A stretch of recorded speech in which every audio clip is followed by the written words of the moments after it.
All right, guys, welcome back to the channel and welcome to Smith Lake in Alabama. This is the second stop on the 2021 MLF Tackle Warehouse Pro Circuit. And just coming off of a sixth place finish at Lake Okeechobee at the opener of the year. And so that was a really good event. And if you haven't checked out that video, you got to check it out. It is live on my channel right now. It is a fun video to watch because there's a lot of really cool fish catches in it. And so go check that out. But as far as Smith Lake goes, I obviously, because I had a top 10 finish at the first event, I wanted to maintain a level of consistency. However, this event, Smith Lake, when I saw it on the schedule, I knew that this was going to be one of the ones that was going to challenge me the most.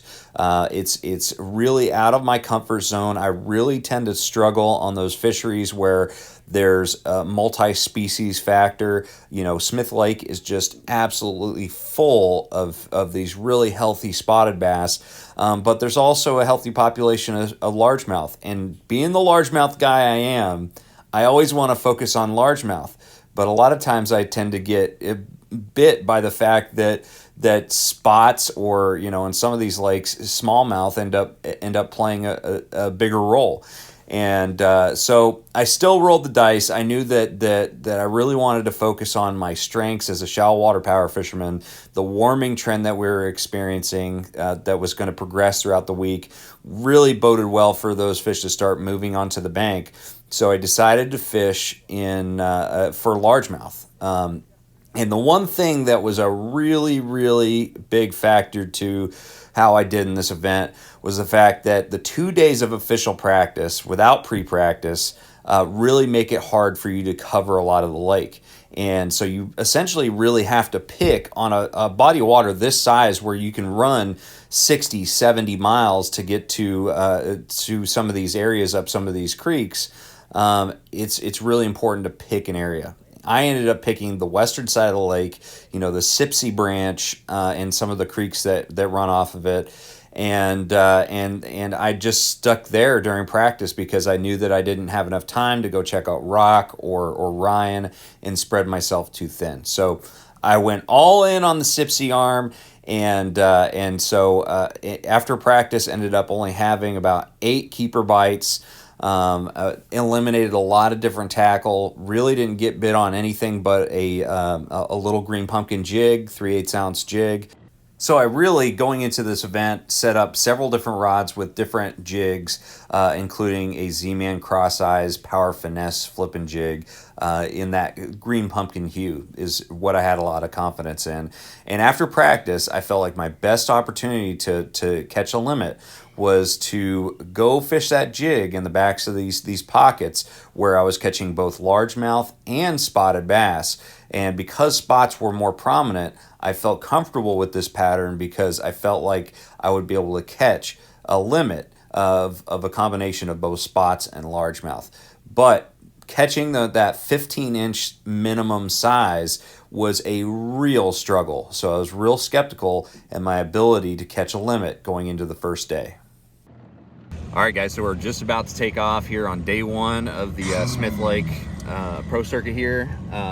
Feeling pretty good. I mean, this weather has really trended the way that sort of the way I wanted it. There's a little bit too much cloud cover to really push, fish up shallower in droves. But I almost don't even need a sweatshirt this morning for this long run. I'm going to be running all the way up the Sipsey and running some of those arms. So I'm making a pretty long run today, which might be risky. I'm not sure. It's been really hard to catch a limit. In fact, I haven't caught a limit the 2 days of practice, but the way that I'm fishing, I'm trying to anticipate where those fish are going to be, and so hopefully some more keeper largemouth and spots. Believe it or not, most of my keepers are spots, even fishing shallow. So I'm hoping that they're just going to keep coming.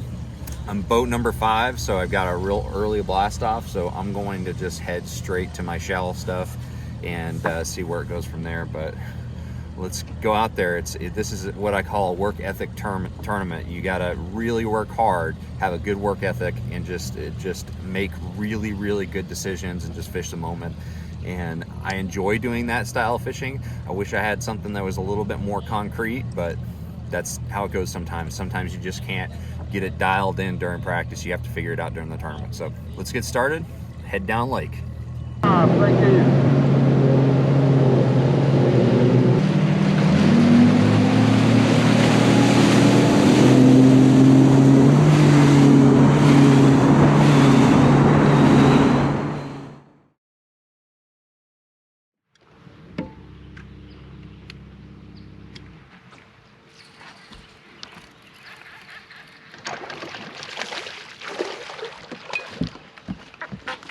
Heck, that's a keeper.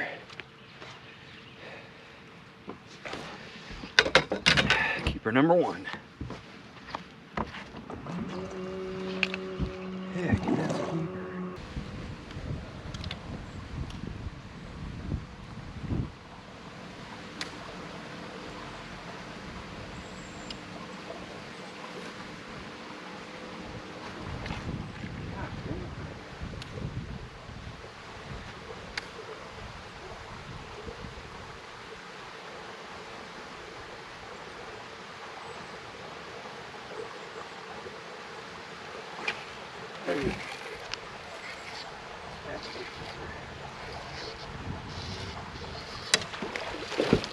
So, gosh dang it. All right.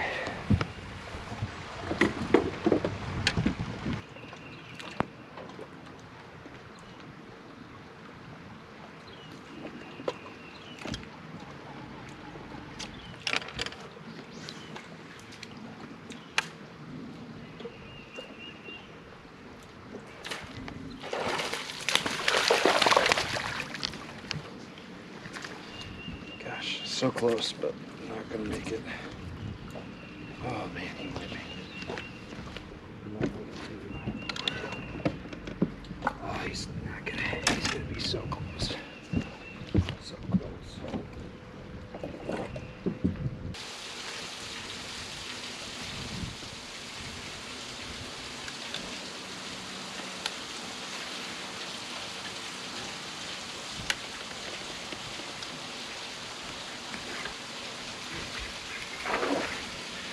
Come on.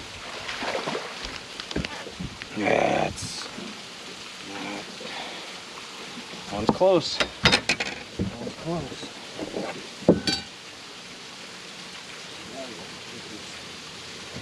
Number four. Number four. Number four.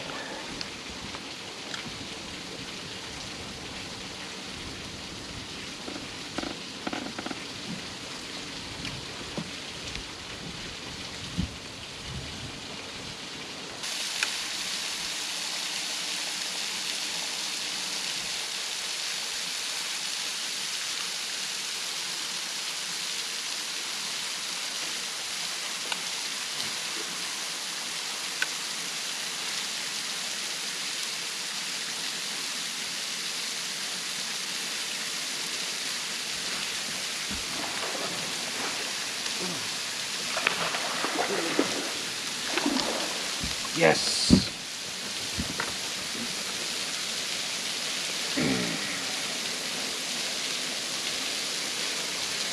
Yes. Another one.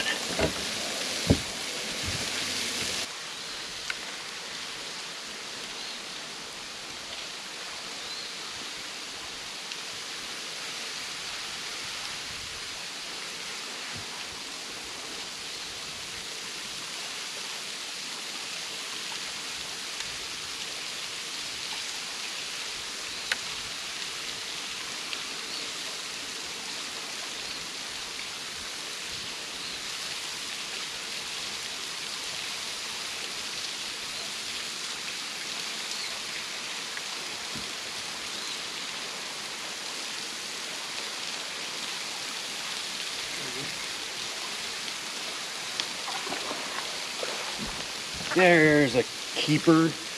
Yes. Yes. That's a legit number 5.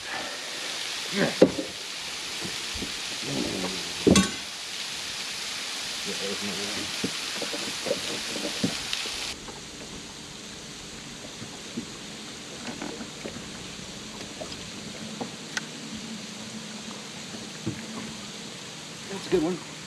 That's a good fish. Come on. Come on. Yes. That's a good one. That's a good one right there. Yes.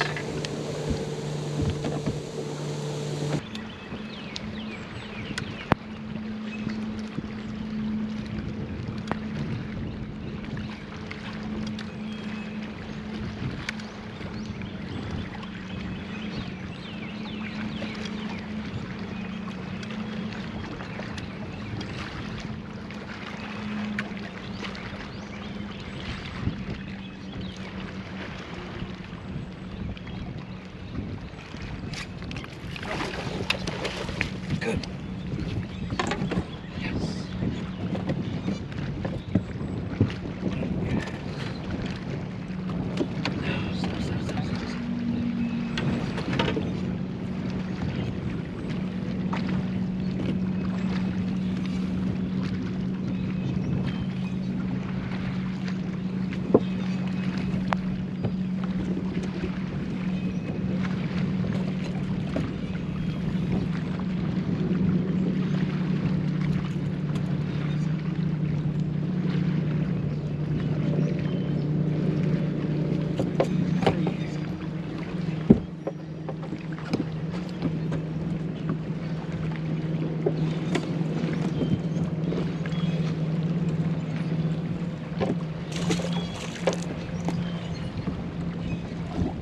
Yes. With 5 minutes to go, back near the launch in Ryan Creek, I caught that 3-pounder, one just over 3. It was a spotted bass, and it was the biggest of the day, which put me around 7 or 8 keepers on the day, which was a lot better than I really expected going into day one.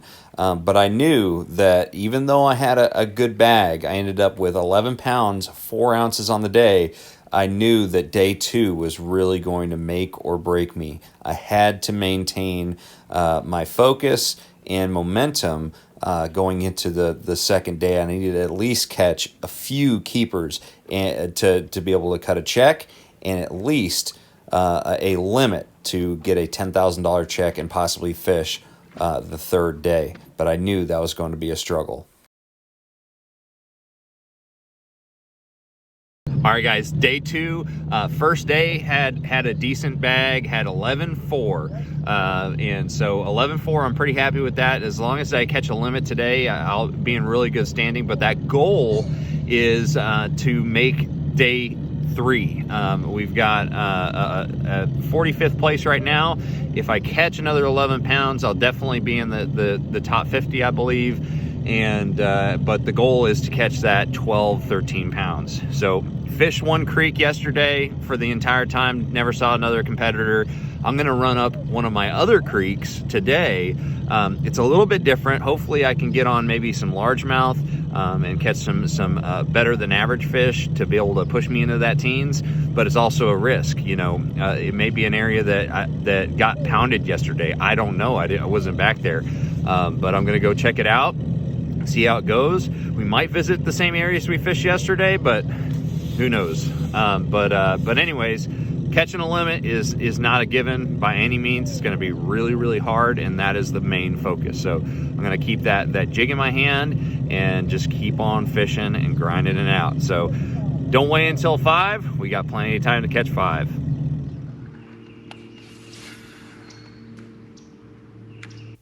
To start off day 2, I ran up Brushy Creek, which I hadn't been back to since the first day of practice, and I immediately realized that the conditions had changed, and not necessarily in my favor for what I was doing fishing shallow.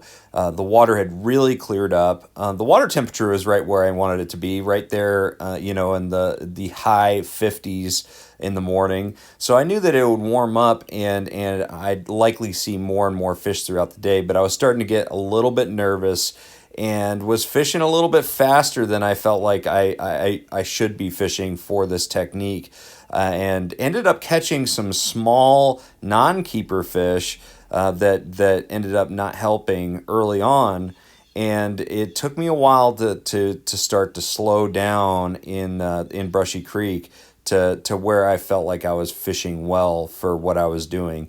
But had to bounce around several areas, ended up wasting about an hour and a half before I ended up getting my first keeper bite.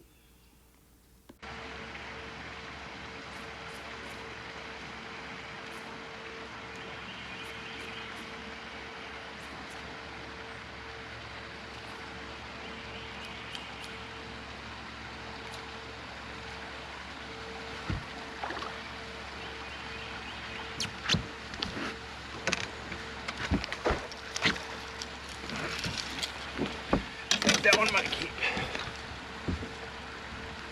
Actually, I don't think so.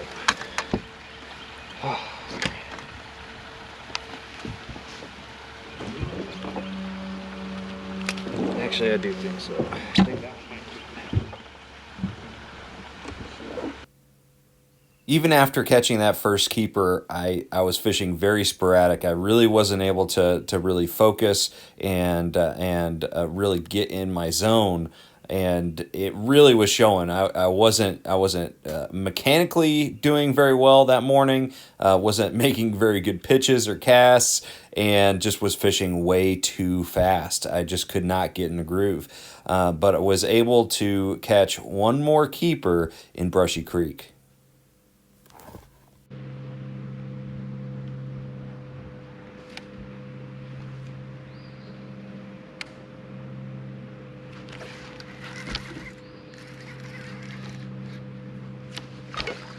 There we go. Number two.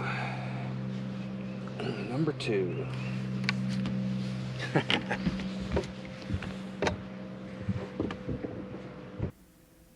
After catching my second keeper, I just was really not fishing brushy. I mean, even though I had just caught two keepers within the last hour and a half, I just was not feeling the clear water. The water temperature was not warming up as fast as I'd like. I wasn't seeing any fish shallow, and honestly, I just wasn't making good decisions. I wasn't making good adjustments. I was just sticking with that jig and a jerk bait, mixing that in a little bit.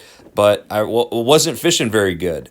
So ended up deciding to make a complete change and ran all the way down to the creek that I fished on day one. There were still some pockets in that creek that I hadn't hit the first day, and also I had hoped that some fish would reload, and so made the run. It was about a 20-minute run back down to that creek.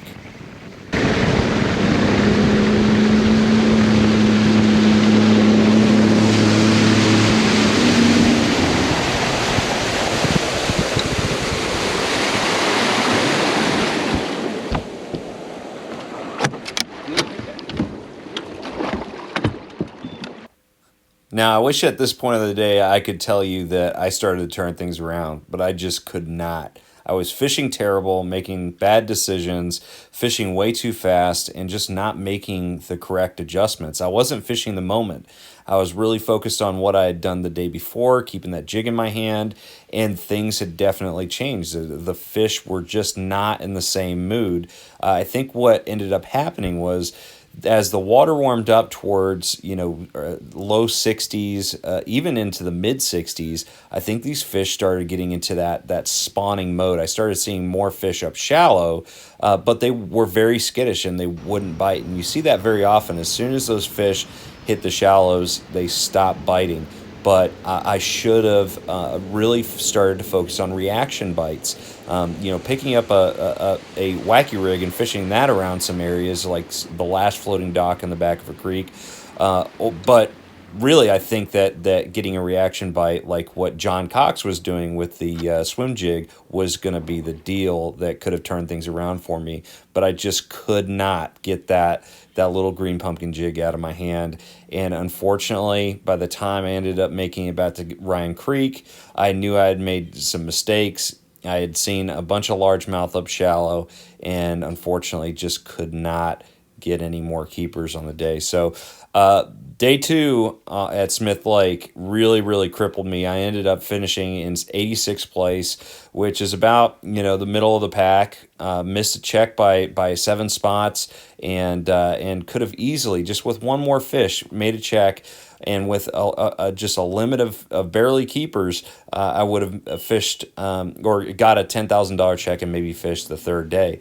But it just goes to show you, even with that longer day, you've really got to fish well. You've got to be able to stay focused, fish the moment with changing conditions. It's so important to make good, timely decisions, and I just did not do that at Smith Lake. And so I have to say, I deserved my 86th place finish. And so it was a good event to kind of open my eyes and really teach me some new things. So overall, it was kind of a bummer tournament for me, but I'm glad that I learned the things I did, and really have the motivation to make sure that this is my lowest finish of the season. So that's it. It ended up putting me in 25th place in overall in the points, and so we're still in good standing. We just got to make sure that we stay focused and have strong finishes from here on out to make it into that top 10 in points, which is the overall goal, to make it to the MLF BPT at the end of the year. So anyways, thank you guys very much for watching. I really appreciate you watching these videos. Make sure you like, share, subscribe, and of course, I'll see you out on the water. Take care, guys.